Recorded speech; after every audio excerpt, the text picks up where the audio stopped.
you very much. You're doing the whole program today. All right, it's officially afternoon. Good afternoon, everyone. I want to thank everyone for being here. I want to give special credit to Councilmember Greenfield, and I think there may be a few other folks who were just at our clergy breakfast. And Gail Brewer, thank you. And also here. So you get extra credit for the day. Thank you very, very much.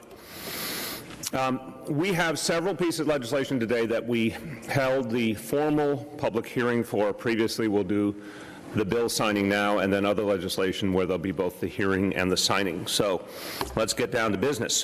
This first one we did the hearing on previously, Intro 609A, which makes it easier for homeowners and businesses to determine whether geothermal energy is feasible for them. Sponsor is Councilmember Costa Constantinides, Chair of the Council's Environmental Protection Committee. We as a city are committed, to reducing our total emissions by 80% by 2050. And this legislation will help us to do it. I want to emphasize, we're going to take on global warming. Every city, every state, every nation must participate. New York City has taken on the gold standard pledge, 80% reduction in emissions by 2050, and this will be a part of that plan now. Right now, nearly 3/4 of our city's emissions come from our buildings. Geothermal energy is a great renewable alternative to fuel those buildings. This bill requires the city to create a tool that will show building owners and developers whether geothermal would be a good fit for their building. And this is the first time that a city law will require the consideration of the social consequences of carbon emissions. For example, the impact on health and the risk of floods and the impact on air and water quality. So far-reaching impact of this bill. The bill also encourages geothermal installation in new or retrofitted city-owned buildings, and requires us to develop installation and maintenance standards and a registry of qualified installers. I want to thank Speaker Melissa Mark Viverito for her support, and now it's my honor to introduce the Director of the Mayor's Office of Sustainability, who is leading the charge to make sure this city every day is addressing the issue of climate change, our Director, Nilda Mesa. Hold on. There we go. Nilda Mesa, you're now taller. Buildings produce over 70% of the city's greenhouse gas emissions. So in committing to reducing our GHGs, we're looking at every tool in our toolbox, especially when it comes to building energy systems. We must build and retrofit more efficient buildings to reach our 80 by 50 goals, and geothermal energy is a tool whose time has come. It's clean and renewable heat from the earth, and in many places the city has the geology that's ideally suited for this approach.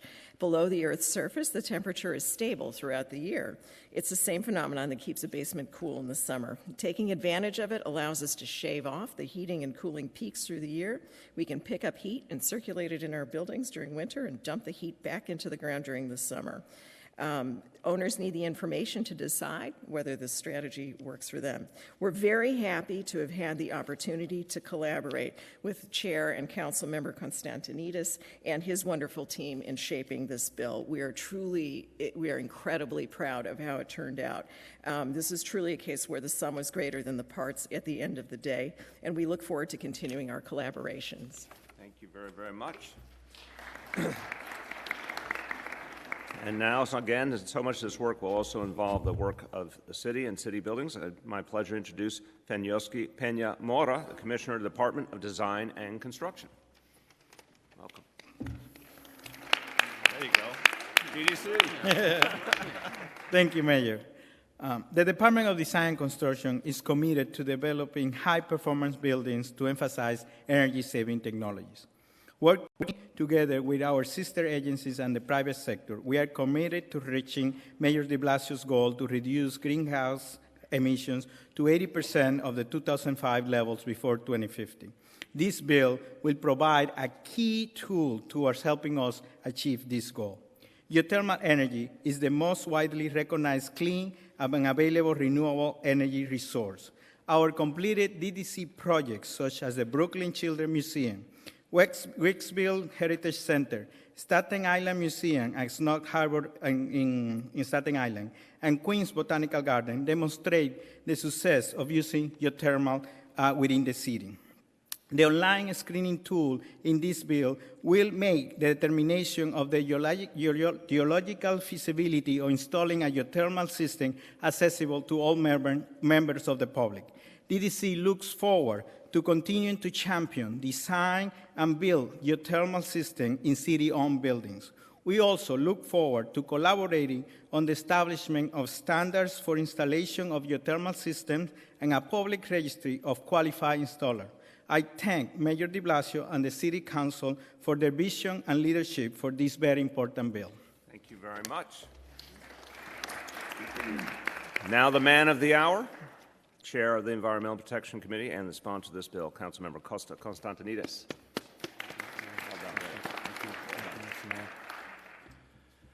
You know, President Obama has said that we are the first generation to feel the effects of climate change and the last generation that's going to be able to do anything about it. Amen. And no mayor has taken that mandate, that obligation, more seriously than Mayor de Blasio. And with his leadership, with Nilda Mesa and Commissioner Pena at DDC, we understand in New York City that we're up against the clock, and we have to be greener, we have to be more sustainable. And this is a major win for our environment today. This bill provides the opportunity for homeowners and developers to have this screening tool in their toolbox to be able to decide if geothermal works for them. It's the first time in city history we're taking the social cost of carbon into consideration when determining if we're going to use an environmental policy. It provides a framework for us to look at solar energy as well, to couple it with geothermal in order to make the building fully net zero. So this bill is a win for our environment, a win for our city. I want to make sure I thank my colleagues that are here today for their support, our speaker, Melissa Mark Viverito, and our team, Swanston, our legislative attorney, Bill Murray, our policy analyst, and my team as well, Nick Rolson, Nick Wazowski, and Shahar Sharon, and everyone on my staff. We definitely appreciate all everyone's support and looking forward to doing many more bills like this to meet the 80 by 50 goal to ensure that our city is the most green and most sustainable in the country. Thank you. Excellent. Let's sign the bill.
I did put 16 to be proud. Got it right here.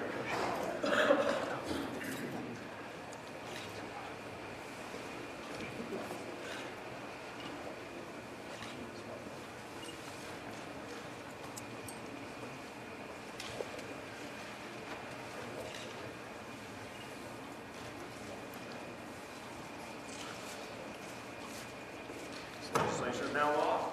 Congratulations.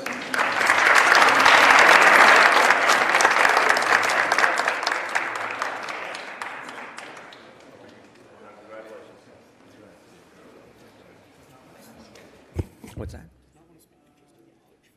Oh, okay.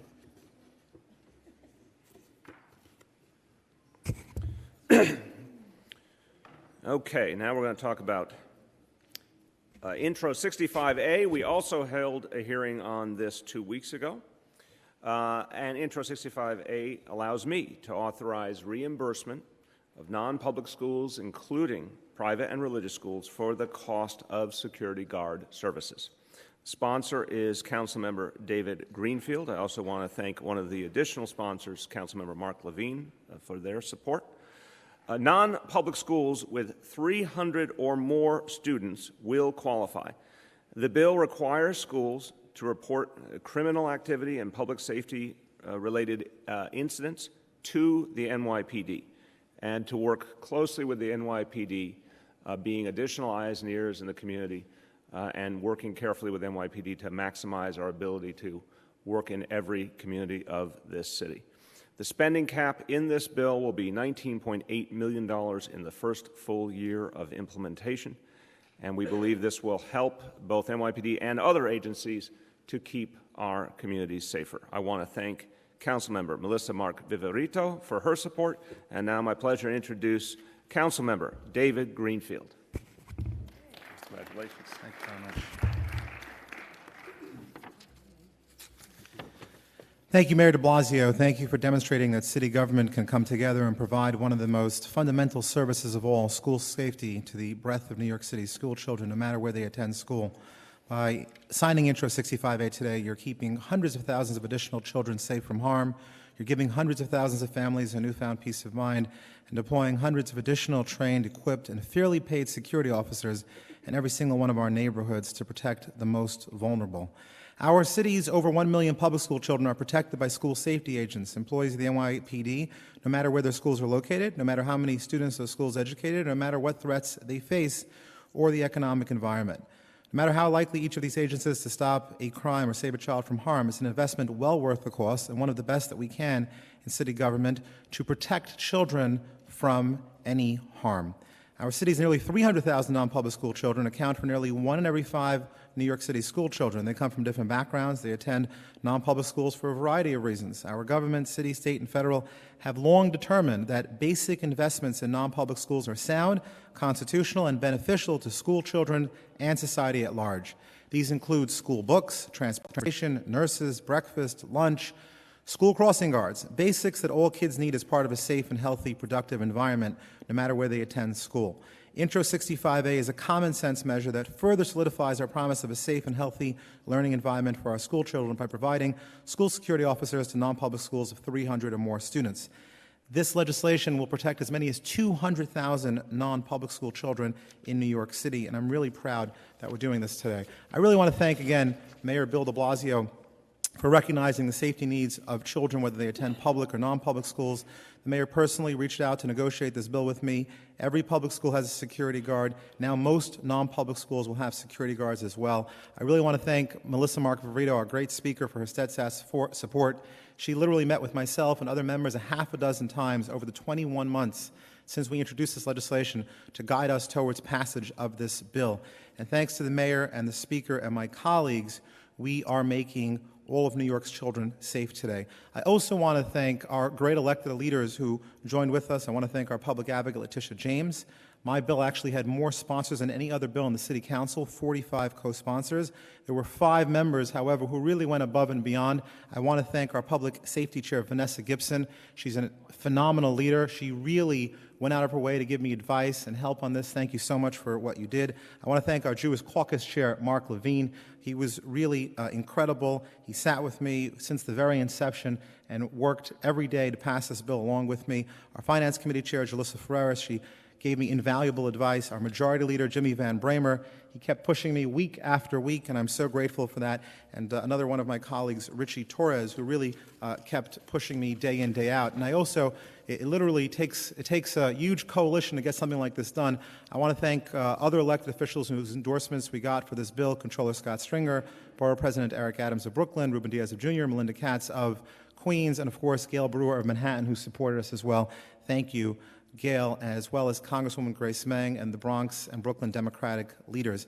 And finally, I really just want to recognize the advocates. These are the unsung heroes. It was an amazing coalition. The Muslim Community Network, the Islamic School Association, Rafiq Mohammed, who's with us here today, the Catholic Community Relations Council, Joe Rosenberg, as we like to call him, Reverend Joe, is here with us here today. I want to thank the Archdiocese of New York, the Diocese of Brooklyn, Vincent Levian, thank you for your leadership. The B'nai Israel of America, David Tannenbaum is with us today, the Sephardic Community Federation, Avi Spitzer, the Orthodox Union is represented, and of course the UJ Federation, Jeff Leb, for his great work as well. And finally, I want to thank folks who also joined us, which was the Union 32PJ. They played a great part in making sure that this bill would provide high-quality paying jobs, and we're really proud that many of their employees will be in our school system. And the final thing I just want to actually do is just to repeat something that the mayor said an hour ago at his amazing interfaith breakfast. And this, I'm saying this to prove that I was paying attention to the mayor's speech. Thank you. And so now you know that I was, in fact, not just there, but also paying attention. And the mayor said something very insightful, which is that separation of church and state doesn't mean that we treat the church worse. It means that no one gets a preference, but that certainly we treat the church the same, equally. And that's what this bill does. Our city decided years ago that children deserve to be protected before something happens because they are children and they are our most important asset and the most important thing that we have here in New York City. All that we're doing today is we're treating non-public school children equally, and we're extending that same protection, and that's something that we should all be very proud of. And Mr. Mayor, without your vision, we could not have gotten this done, so thank you very much. Thank you. Thank you very much. Well, David, I thank you for your hard work on this issue and a wonderful coalition of people who work together, and I appreciate how much you valued that coalition. I also want to say that only in New York City is the representative for the Catholic Church named Joe Rosenberg. And so that is a great example of the glory of this city. David referenced the extraordinary work of Vanessa Gibson. Vanessa, I think you and I stand together more times a week than probably anybody because there's so many ways our work comes together around issues of public safety, and I know there's tremendous appreciation, particularly at NYPD, for the work you do, and thank you for all you've done here. Chair of our Public Safety Committee, Councilmember Vanessa Gibson.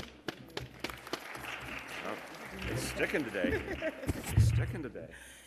Good afternoon, ladies and gentlemen. It is truly an honor and pleasure to stand before you as we collectively celebrate the passage of Intro 65. I am so thankful and blessed to be here. Thank you to our phenomenal Mayor, Bill de Blasio. Thank you to our Speaker, Melissa Mark Viverito, to the prime sponsor of this bill that rallied and got 45 council members to sign on, Councilmember David Greenfield, and all of my colleagues. Ladies and gentlemen, this is truly democracy at its best. This is truly what happens when you put a vision together based on principles and values, and you see the vision, you see the children that will be impacted by the work that we do. As elected officials, as public servants, it is an honor to work with all of you to make sure that we not only find the delicate balance that is necessary, but we ensure that all children in our city have access to safety and security. And for 21 months, Councilmember David Greenfield did just that. He started a journey over a year ago to make sure that all children in non-public schools received security just as every other student across this city does. And we were able to accomplish that. Not without hitches and not without challenges. But the one thing I've learned is through all challenges and through all struggle, you can survive and you can accomplish so much. And so I am grateful to serve as your chair of the Committee on Public Safety because that is what it has always been about.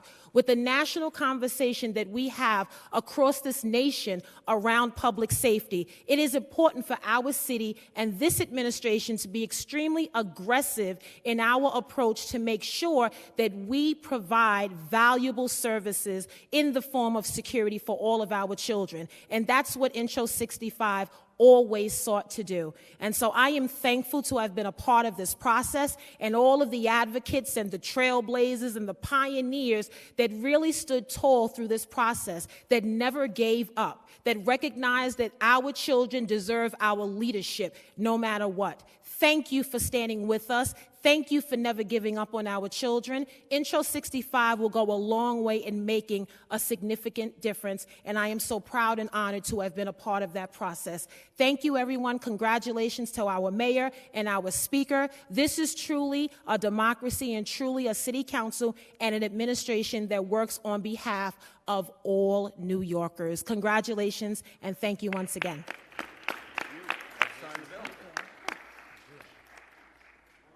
We have the advocates join us for the photo as well, please. Thank you.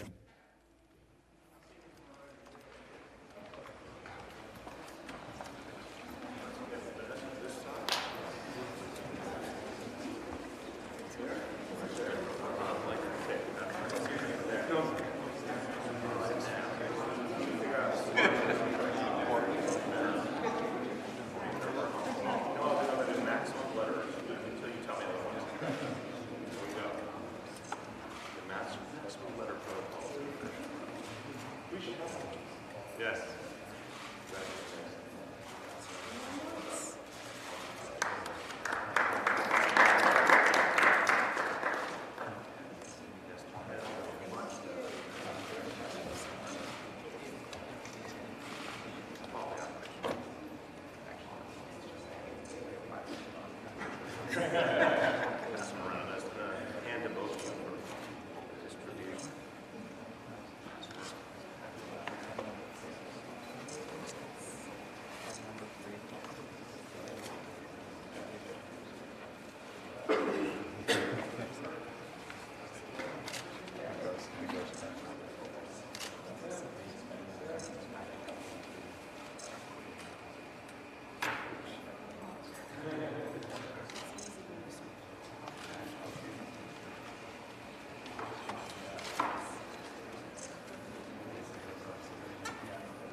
This legislation is now law. Congratulations.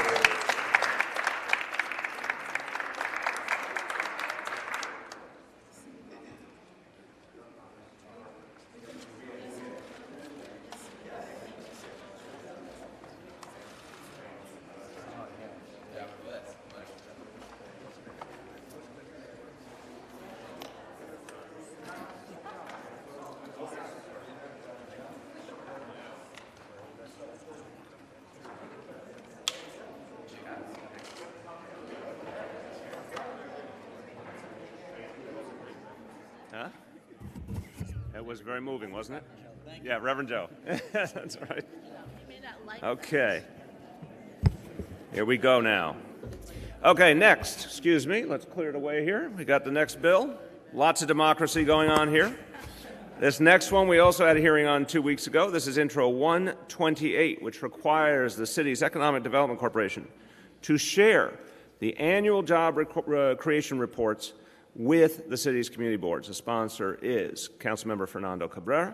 Currently, these reports are distributed to the Mayor's Office, Council, Comptroller, Public Advocate, Borough Presidents, and online. We're glad to add community boards to the list because they are important resources for the community. And as agreed with the Council, we will distribute the information electronically, so it will be environmentally friendly. I want to thank Council Speaker Melissa Mark Viverito and the Chair of the Economic Development Committee, Dan Garodnick, and now introduce Councilmember Fernando Cabrera, the sponsor of Intro 128. Good to see you, Bill. All right. Thank you so much, Mr. Mayor. I'm so glad to be here today as a former community board member, Community Board District number 7 in the Bronx.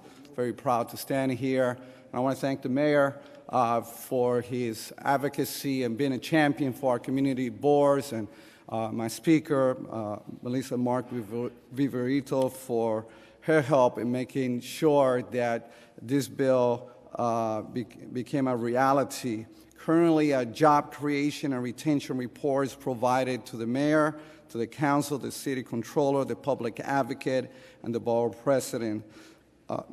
Community boards will now also receive this report, as they are critical players in improving the unemployment rate in our community. Specifically, the report must provide thorough information on projected and actual job created and retained in connection with any undertaking by a contracted entity. These entities include local development corporation, other non-for-profit corporation, and all other entities involved in economic development in our city. This bill will not only apply to projects that involve expenditure of city capital appropriations, but also those that were provided with assistance in the form of a loan, grant, or tax benefit over $150,000. It would also apply to projects involving the sale or lease of city-owned land where at least 25 jobs are expected to be created or retained. In addition, the report must also include terms and restrictions on the use of leased property, including the rent received in prior fiscal year. For sales, the price for which the property was sold and any terms or restrictions on the resale of the property must be included. I believe this bill will increase transparency and allow us to get a better sense of the role that the city funds are playing in the creation and retention of jobs. And Mr. Mayor, again, thank you for being such an advocate for our community board so they can have the tools to do a better job. Thank you, Councilman. Let's sign the bill. Excellent. Come on up.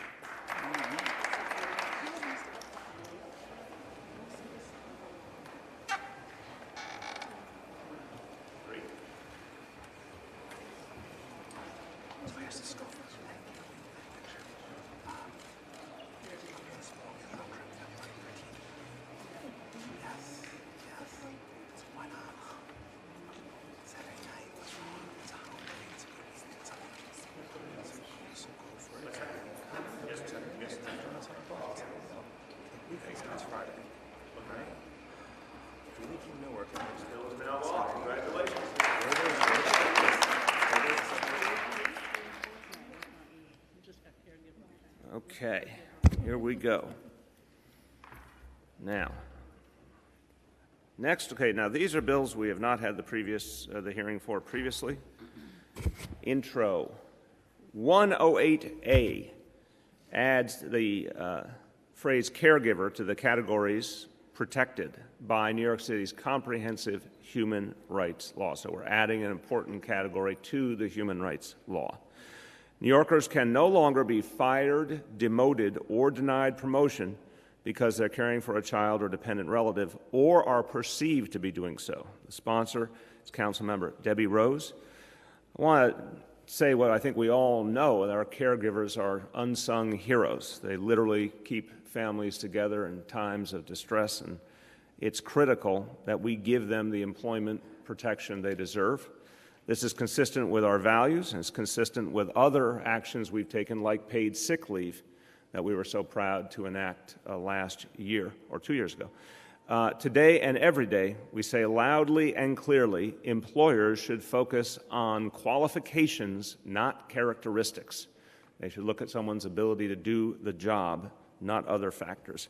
I want to thank Speaker Melissa Mark Viverito. I want to thank the Chair of the Committee on Civil Rights, Darlene Mealy. I want to thank again the lead sponsor of the bill, Debbie Rose, and now introduce our New York City Human Rights Commission Chair, Carmelyn Malalas. It's going to get this to work this time. There we go. Well, yeah, you could do it. Yeah, I'll do it. You want to do it without? I'm Okay, good. it's your choice. Thank you, Mayor. The Commission is proud to be part of this movement towards greater protections for caregivers in the workplace. This bill makes New York City a leader, guaranteeing rights for workers who provide vital care for their children, their parents, and their partners. It will enhance the health and safety of New York City's millions of children and elderly residents by protecting their caregivers from workplace discrimination. In my prior role as an employee advocate, I saw firsthand how unconscious bias and stereotypes about parenting often work to the detriment of dedicated, motivated, and capable workers. Too often, workers are denied opportunities because of assumptions about their availability or their commitment to the job. And this bill makes clear that those assumptions and stereotypes have no place in the workplace, are not relevant in making employment decisions about hiring, firing, and promotional opportunities. For the next 120 days until this new law takes effect, the Commission will be hard at work informing all New Yorkers of their rights and responsibilities. Consistent with the message of the recently enacted Stop Credit Discrimination in Employment Act and the Fair Chance Act, this bill carries the same message that keeps New York City workplaces and families strong and vibrant. Focus on employees' qualifications. And consistent with our outreach efforts on those bills, the Commission will continue to actively engage with the city's different business communities in the different languages spoken by those communities to help employers understand how to comply with the law. As part of those efforts, we will be tailoring the free workshops at each of our 5 borough-based community service centers to help educate business owners about this new law and how to keep their workforces strong and inclusive. On behalf of the Commission, I want to thank Mayor de Blasio and his legislative team, the Council, especially Speaker Mark Viverito, Councilmember Rose, folks who advocated for this bill and who have worked for caregiving responsibilities types protections, like our own Manhattan Borough President Gail Brewer, and advocates, many of which are here today, folks from A Better Balance who have been tireless advocates in this area, providing us with another tool in combating discrimination in New York City. So thank you very much. Thank you. Thank you very much. Madam Chair, thank you for your extraordinary work at the Commission and for all the energetic outreach that the Commission is now doing to inform people of their rights. We thank you for that. Now, as you heard, Gail Brewer, who has been involved on many an issue. Yes. This is one of them where she has brought her passion. Councilman, it used to be. Manhattan Borough President, Gail Brewer. Thank you very much. Thank you, Mr. Mayor, and I want to thank all who helped make this wonderful Caregiver Discrimination Act a reality. Most importantly, I want to thank Debbie Rose. Debbie is recovering from knee surgery, but that's why she's not here today. But her wonderful counsel, Edwina Martin. Edwina, you should stand up. You should stand up, really. For all of your help. And I want to thank Chair Mealy. We heard also the Speaker, central staff, including Matt Gewald, Rachel Cordero, Alicia Brown, and the person who's most responsible, Shula Warren, who is Director of Policy in our office, who's the best. And I want to thank also Betsy Gottbaum, who was first introduced a measure in 2007 when she was public advocate. We heard earlier about the incredible work of A Better Balance, who are really behind so much good legislation, Domestic Workers United, AARP New York, and Legal Aid Society. In a 2013 study, the New York City Department of Planning, City Planning, estimated the city's senior population, that's adults 65 years or older, those adults 65 years or older, we are going to reach over 1,000 people by 2020, 1 million people by 2020, not 1,000, 1 million. And by 2040, it'll be 1.5 million. This trend underscores the need to develop public and private solutions to ensure that workers with elder care or child care responsibilities have equal employment opportunity and are protected from the discrimination in the workplace. And I want to thank the Commission because they understand the importance of this. This law does not give any group special rights.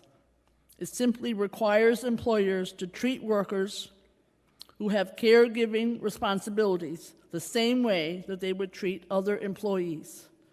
The strength of our neighborhoods and the strength of our city, they are both founded on families and friendships and the ability to support the well-being and development of others.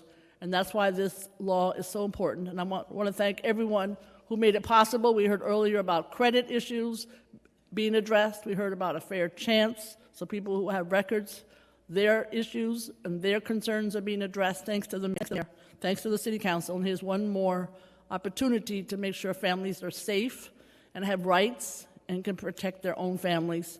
And of course, paid sick days. You know who started that. Thank you very much. I just want to say for the record, maybe Gail Brewer's not modest, but the good news is she has a lot of good things to be not modest about.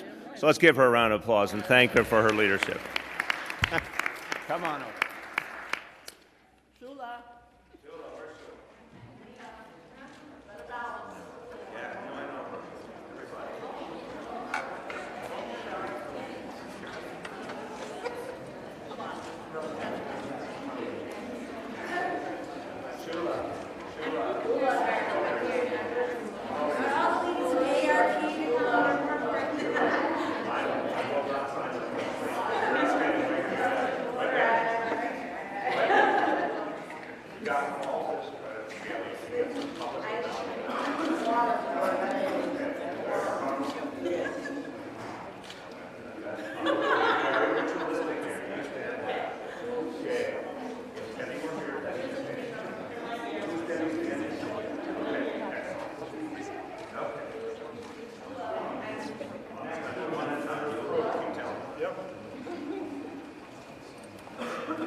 The one that you're postponing for the next week? One day, we're going to Friday night. Get the last one, last call. Yes. You want to call it on Friday night? This, Bill, it's now.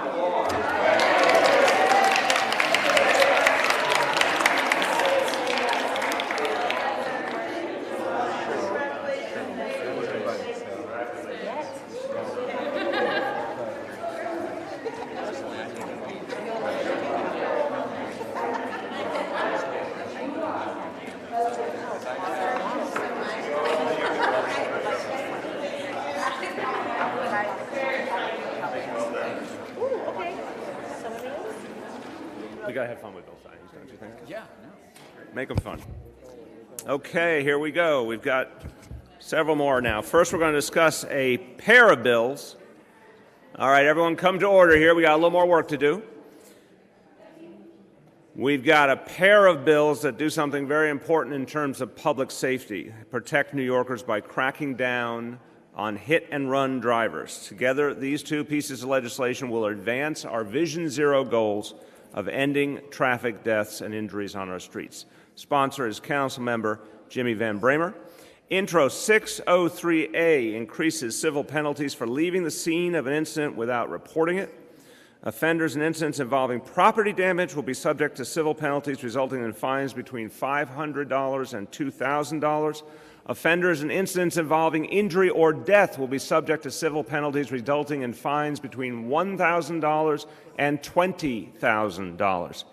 Intro 604A would require the NYPD to issue quarterly reports on notices of violation issued in response to incidents resulting in critical injury. And Intro 604A requires annual reports on the number of complaints and arrests for leaving the scene. I want to thank Speaker Melissa Mark Viverito. I want to thank our DOT Commissioner Polly Trottenberg. I want to thank the NYPD Chief of Transportation, Thomas Chan.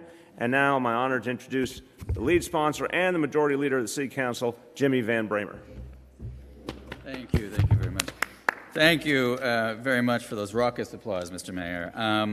I want to thank a lot of folks, but none more than a woman named Marta Purancajas. Martha is the mother of Luis Bravo, who was killed by a hit-and-run driver in Woodside, Queens, 2 years ago. Her son's death at the hand of a hit-and-run driver, someone who has not yet been apprehended, inspired me, actually compelled me and my office to take on this particular piece of the Vision Zero plan, and I want to recognize Martha. There is nothing worse than a human being can do than to hit another human being and leave them to die in the streets of New York. And yet, we found out through our hearings that this year alone, actually last year, 2015, there were over 38,000 hit-and-run crashes in the city of New York, 4,000 hit-and-run crashes that included another human being struck where someone left the scene of the crime.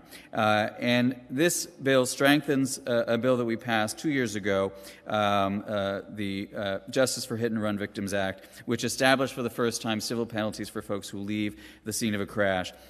This establishes the highest penalties that we've ever established for folks who are repeat hit-and-run driver offenders.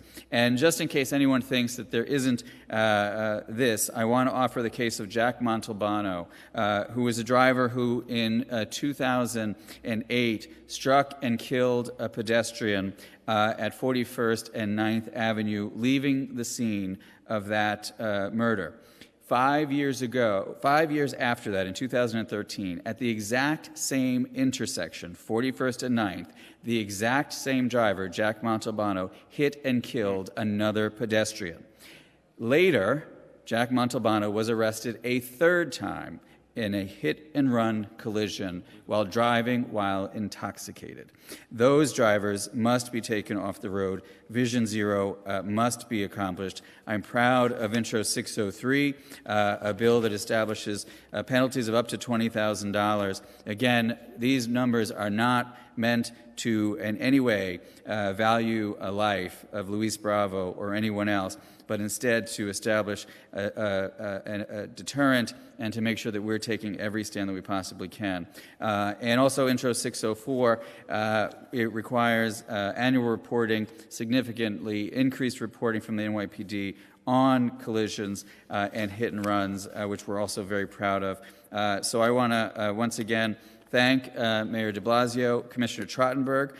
Commissioner Trottenberg and I did a walkthrough of Queens Boulevard this morning in 13-degree temperature to make sure that we're doing everything we can on Queens Boulevard. I know something you spoke of last week when you announced the incredible results that Vision Zero is accomplishing here in the city of New York.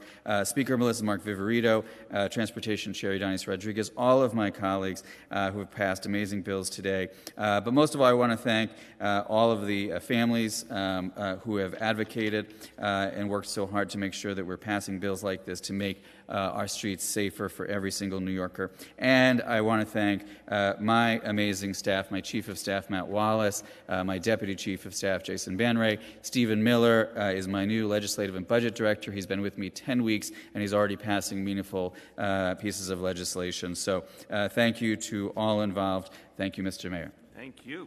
All right, well done. And I want to welcome forward a key ally in everything we do on Vision Zero, and someone who's really helped us to achieve those tremendous results, the chair of the Transportation Committee of the City Council, Councilmember Idanis Rodriguez. Thank you, brother. Thank you. First of all, I'd like to thank my staff, Carmen de la Rosa, and the rest of the staff, Kelly and Matt, and my co-lead on those two bills, Councilmember Bram Bremer. I want to thank the mayor for his support and his signature on these two important laws. Today we send a clear message that New York City will not tolerate hit and run crashes on our street, and those who flee the scene will be held accountable. With additional penalty, we expect drivers to think twice before leaving someone injured or even dying on our street. Of course, no one should ever commit such a horrible act of leaving an injured person without vital medical care. However, this penalty will put a heavy burden on such criminal acts. Furthermore, by requiring the NYPD to report to us and the council and the public about the number of hit and run each year, as well as the additional the actions they take and the number of arrests they made, we expect the police department to play a much more active role in pursuing these cases. 38,000 hit and run in 2015 is unacceptable. 4,000 people hit by car that flee the scene is unacceptable. The nearly 50 people killed last year in hit and run incidents, entirely unacceptable. The council and the mayor will continue to act decisively against hit and run crashes, as well will continue to push our colleagues at the state level to follow our lead. With the start of section tomorrow in Albany, I want to stress the importance of closing the drunk driving loophole, make hit and run a more serious felony so that drunk drivers do not leave people to die based on their own self-interest. This law, dedicated to the many victims over the past year and the years before, will add to the toolbox of the NYPD and those who hold criminals accountable. I'm proud to sponsor them with my colleague Jimmy Brandbremer. Thank you, Mr. Mayor, for your support and leadership on street safety and many other issues in our city. Thank you to my committee counsel, Kelly Taylor, police analyst Jonathan Manzarano, and Gafar Sarov, and my staff, Carmen de la Rosa, and of course, the leader at the council, Speaker Melissa Margarito. Thank you, es un día muy importante, ya que hoy estamos decidiendo hacer justicia para aquellos choferes, 38,000 en el 2015, que se fueron de la escena cuando chocaron a otra persona. Con la firma de este proyecto, el alcalde está demostrando una vez más su liderazgo haciendo justicia en esos choferes irresponsables. Gracias. Thank you. Muchas gracias. All right, let's sign this bill into law.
How many? How many from now on? See, that was better. All right, tell me who's going. Jason.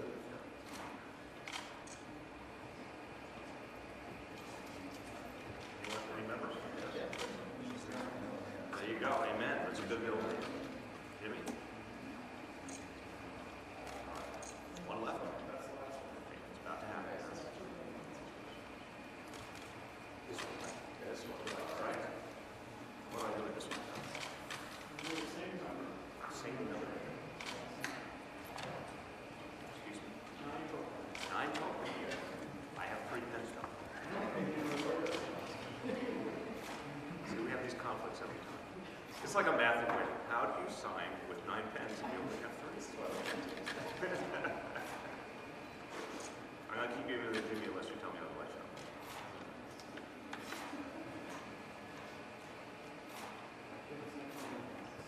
Honest.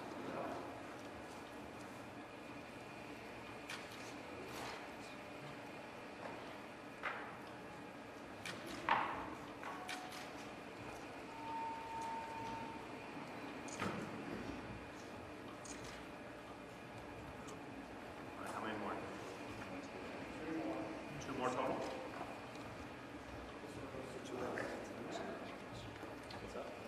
One more.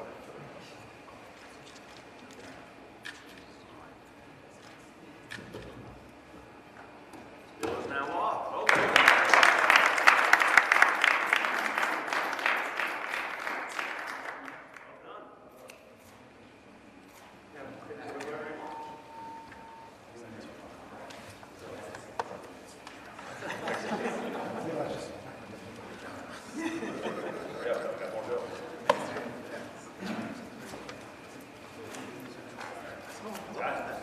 All right. Finally, last but not least. Okay, intros 908A and 916A will help to ensure that all appropriate data is posted on the city's open data portal. 908A is sponsored by Councilmember Annabelle Palma. 916A is sponsored by Councilmember Jimmy Vaca, Chair of the Committee on Technology. The City of New York is already a nationally recognized leader in open data. 908A requires agencies to review all data sent out as a result of FOIL requests to see if it should go on the open data portal. Reviewing results will be included in the a review of results will be included in the annual open data plan.